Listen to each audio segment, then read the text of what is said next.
Without doubt, one of both Mike and I's favourite things about the wedding was the person who actually married us. We weren't able to engage with our new church much prior to the COVID lockdowns, but were able to catch up a bit when we were all let out of lockdown and back into church. And around that time, someone else was new to the church, and that was our new curate. And she was different. I'm a mystic, and we often have access to a wider range of sensory experience and are able to assess and intuit on the basis of that information. Mystics understand that Christ is in all of us. So if we imagine that we can measure a Christian by the extent to which they are able to manifest Christ in their outward presentation, then we have to wonder what that would look like. To my mind, we could look at that like a spectrum, like the autistic spectrum or the light spectrum.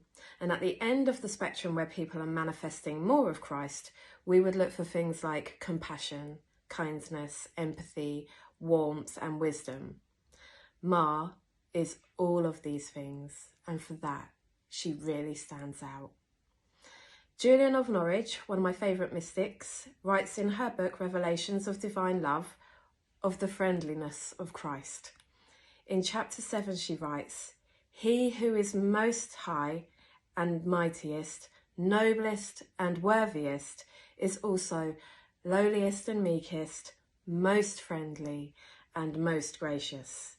And that is the word I think of most when I think of Ma, friendly. And because of her ability to manifest Christ, there is another thing that makes her stand out to the heightened senses of a mystic. She glows.